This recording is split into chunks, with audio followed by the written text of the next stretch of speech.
Eh bien le bonjour à vous, j'espère que vous allez bien. Voici la vidéo intégrale des contes et légendes de la Dordogne pour ceux qui veulent tout voir en une fois. Au programme, un étrange lycanthrope, un dragon bien connu, des fantômes de toutes sortes et un petit conte de fées avec romance. Je vous invite à vous asseoir au coin du feu et vous laisser porter un petit instant par toutes ces petites histoires.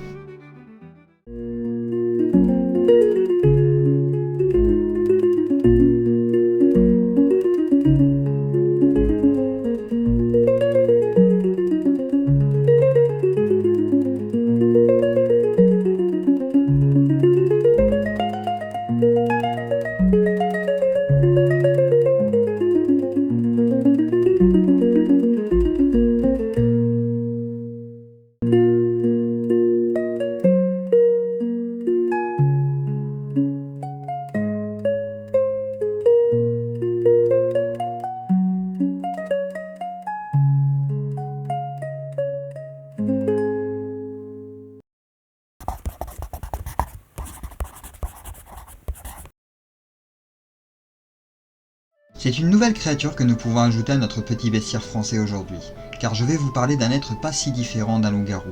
J'ai nommé le fameux lébérou. Un être qui subit une malédiction particulièrement contagieuse. Le lébérou est assez connu dans plusieurs régions de France, principalement dans le Périgord. Il est donc possible que vous ayez déjà entendu son nom au moins une fois. Cela dit, c'est bien dans la Dordogne qu'il semble le plus ancré. Être humain en apparence, il change alors de peau la nuit pour devenir une forme hybride humain et non, pas loup bien évidemment. Le lébérou prend l'apparence d'un lièvre. Donc on peut supposer que le forgeron dans la dernière histoire n'en était pas un. Enfin, je dis lièvre, mais il est possible que ce soit mi-homme, mi-mouton. Ou chèvre, si le lébérou est une femme, mais selon les dires, elles sont beaucoup plus rares. Il n'a avec le loup-garou que sa capacité à changer de forme la nuit de comparable. Car la malédiction du lébérou suit ses propres règles. Chaque nuit, un être maudit se voit imposer un petit rituel pour expier ses fautes. Il doit alors se rendre dans 7 paroisses pour passer sous 7 clochers, ou alors boire à 7 fontaines. Les versions divergent, mais il n'en reste que la course est assez fatigante pour la pauvre créature. Cependant, rien dans son contrat tacite ne lui interdit la prise de transport en commun. Et c'est là que le lébérou peut devenir dangereux pour vous. Car gare à vous si durant sa folle course nocturne, il parvient à vous grimper sur le dos. Dès cet instant, sa victime devient alors complice involontaire du calvaire qu'endure la bête. Incapable d'agir de son propre chef, il se voit contraint d'amener le lébérou à destination jusqu'au bout de la nuit. Et si jamais le rituel n'est pas achevé avec l'arrivée du jour, c'est sur 2 lébérous que le soleil se lèvera. Et oui, c'est ainsi que sa malédiction se transmet. Pas de morsure, pas de griffure. Il lui suffit simplement de vous grimper sur le dos afin de reposer ses jambes en usant les vôtres. Mieux vaut courir vite à ce moment, car il vaut sûrement mieux avoir des courbatures au réveil que de finir en lébérou. Voilà qui conclut l'histoire de cette créature assez inédite dans notre bestiaire. Oh, et j'ai failli oublier. Il existe également un moyen de reconnaître un lébérou sous sa forme humaine. Il serre toujours la main, la paume vers le bas.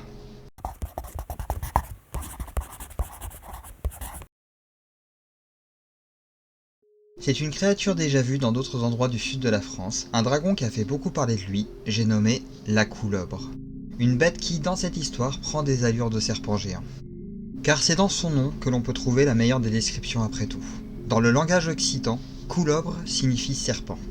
D'ailleurs, de ce que j'ai pu en lire pour cette histoire, le monstre aurait même des airs proches d'une couleuvre géante ailée.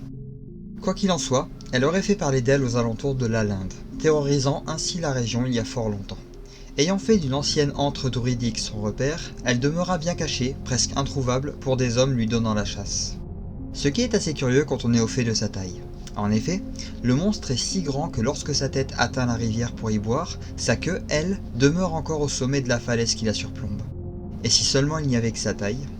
L'animal était si puissant que le simple fait de s'abreuver dans un cours d'eau faisait se déplacer les plus gros rochers dans celui-ci, que ce soit autant en amont qu'en aval. La légende lui attribue même la formation du passage de la Gratius à cause de cela. Autant admettre qu'il valait mieux pas que les chasseurs la trouvent au final, non? Mais elle demeurait un danger, mangeant bêtes et hommes, s'attaquant parfois aux embarcations fluviales et emmenant tout ce joli monde jusqu'à son repère pour y faire un festin. Dans notre histoire, c'est à nouveau un saint qui en viendra à bout. J'ai nommé Saint Front, qui à la demande des villageois alentours, décida d'aller se confronter à la bête. Non sans l'avoir cherché dans toute la Dordogne, il finit par tomber sur l'antre de la créature. Et là, aucun combat épique. tout comme la précédente histoire.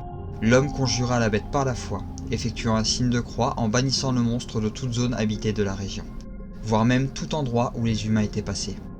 Incapable de se nourrir, la couleuvre finit par s'évanouir dans l'eau et erra jusqu'à l'océan où elle disparut. Ainsi se termine ce récit. Court, j'en conviens, mais avec une description plus précise de la créature assez emblématique dans le Midi. Nous la reverrons sûrement dans d'autres histoires, comme de nombreuses autres créatures vues ici et là en France.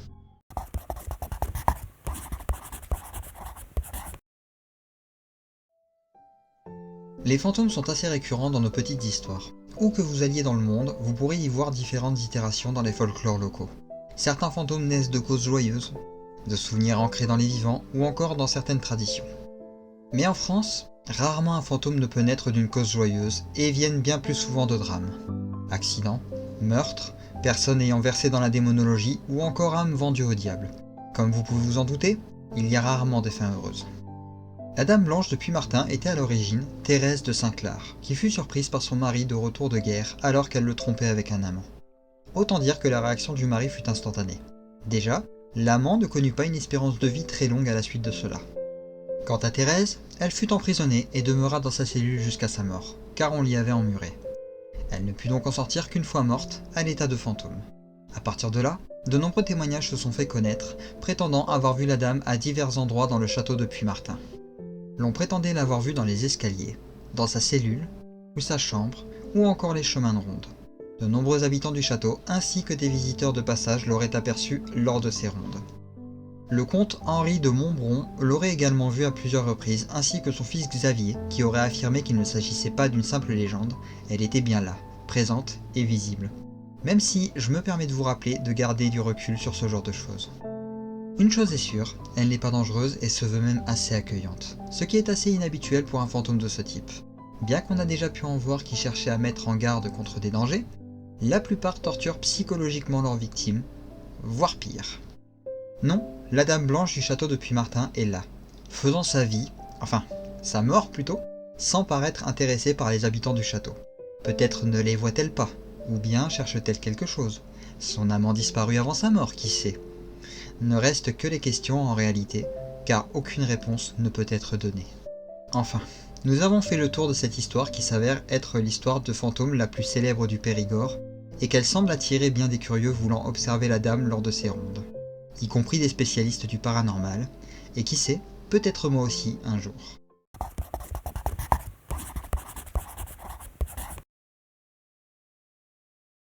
La région du Périgord est une région assez riche en histoires de fantômes. Il est donc bien normal que je vous en raconte une seconde. Et pour le coup, c'est un fantôme aussi original que dangereux.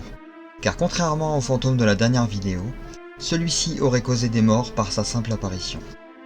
Avant de vous parler de son histoire, nous devons parler d'abord du lieu où il apparaît, le château de Comarque. Lieu stratégique de la guerre de 100 ans, il fut construit aux alentours du XIIe siècle et on peut encore en voir les ruines aujourd'hui. Il y a bien longtemps, le comte de Comarque y a vécu avec sa fille. L'histoire ne nous dira rien sur sa vie en particulier, mais l'on sait que l'homme avait des vues sur les terres alentours. Malheureusement, cela l'entraîna à un conflit avec un certain baron de Beynac qui voulait la même chose. La situation ne s'arrangea pas quand sa fille tomba éperdument amoureuse du fils de son concurrent, rendant l'ambiance un peu plus électrique comme vous pourrez vous en douter, ce qui amena le comte de Comarque à prendre une décision. Il entendit parler d'un rendez-vous entre les amoureux et prit le parti de leur tendre une embuscade, dans le but de se saisir du fils de son ennemi. Ce qu'il parvint à faire au prix de la tristesse de sa propre fille. Mais il ne pouvait se résoudre à laisser une telle union se faire. Le garçon fut donc saisi après avoir tenté de fuir, mais son cheval fut abattu dans la course, emportant ainsi tout espoir de liberté. Il se fit donc mettre au cachot, et sa situation dura ainsi pendant des mois avant d'être à son tour mis à mort. Pourtant, de tous les protagonistes de cette histoire, il en est un qui demeura fidèlement lié au fils du baron. Le cheval revint en tant que spectre à la recherche de son maître, et hante encore les lieux tant qu'il ne sera pas parvenu à le retrouver. Bien qu'il n'apparaisse que les soirs de pleine lune, chaque apparition aurait, selon la légende, causé des drames. Toute personne croisant sa route et posant les yeux sur lui serait mort de façon aussi inexplicable qu'étrange, faisant de ce fantôme un être assez dangereux.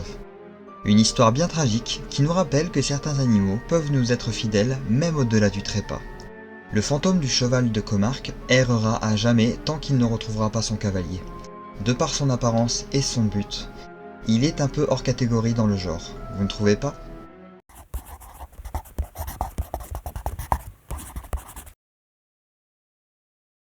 Dernière histoire mais non des moindres, car nous parlerons d'amour cette fois.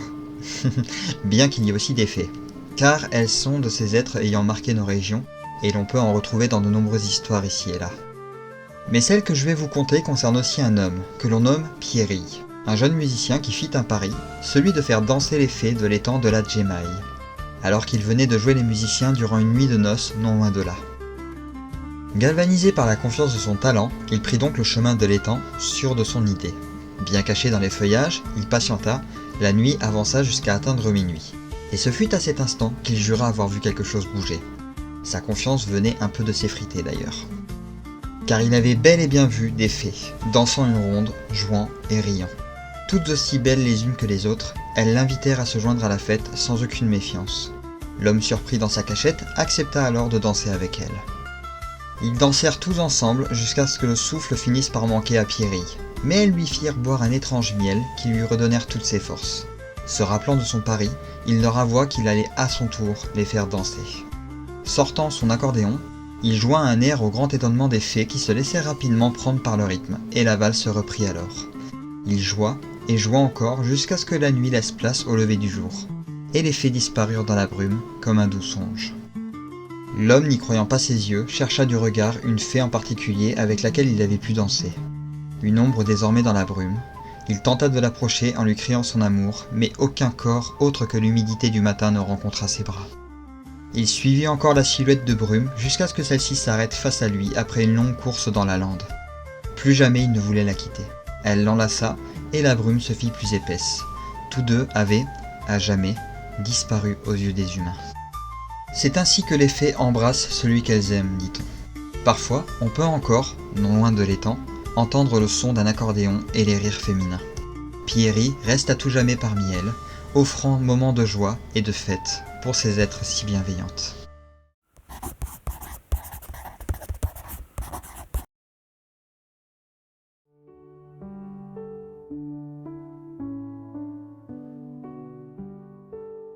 Et voilà qui met fin à notre petite série d'histoires folkloriques dans la Dordogne. J'espère que vous aurez passé un bon moment devant chaque vidéo et vous remercie de les avoir visionnées.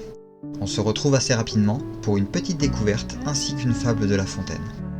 Quant au prochain département, nous allons encore remonter plus haut en France, dans un département où nous pourrons trouver des gavottes. Je n'en dirai pas plus. D'ici la prochaine vidéo, prenez soin de vous et à très vite.